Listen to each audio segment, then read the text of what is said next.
జగన్ అయితే ప్రధానంగా జనసందోహం అన్నటువంటిది ఈవెన్ ఇప్పుడు కొత్త ఆస్పెక్ట్లో కూడా కొనసాగుతూనే ఉంది. దాంట్లో వెంటనే వాళ్ళందరూ ఫ్రీగా వస్తారా, డబ్బులు ఇస్తేనే వస్తారు, మంది ఇస్తేనే వస్తారు. ఇది ఎవరో చెప్పక్కర్లే, నేనే చెప్తున్నా. ఎవరికైనా అంతే. But at the same time అభిమానులు, కార్యకర్తలు కొంతమంది కూడా ఉంటారు. అయితే ఇక్కడ క్రౌడ్ మేనేజ్మెంట్ అనేది చాలా ముఖ్యం. ఏ పార్టీ అయినా చేసేది అదే.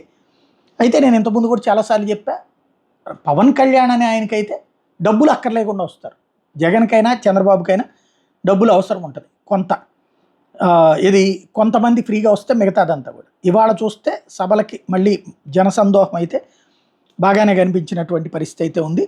క్రౌడ్ మేనేజ్మెంట్ అన్నటువంటిది క్లియర్గా భారీగానే చేసుకున్నారు. ఎక్కడికక్కడ నిండుగానే సభలు జరిగినాయి. ఈ టైప్లో జనాల్ని మొబలైజ్ చేయడం ఏది 3 చోట్ల నియోజకవర్గాల్లో పెట్టుకొచ్చారు. అందులో ప్రధానమైనటువంటిది ఒక్కొక్క చోట కూడా ఏరియా ఆటోమేటిక్గా నేను నిన్నే చెప్పాను కదా, ఒక సిద్ధం మెయిన్ సభల దగ్గర నుంచి చూసుకుంటే తర్వాత వచ్చేటటువంటిది ఆటోమేటిక్గా కాన్సెప్ట్ అవుతుంది. అందులో భాగంగా జనం ఎట్లా వస్తారన్నటువంటి సహజంగా చూస్తారు.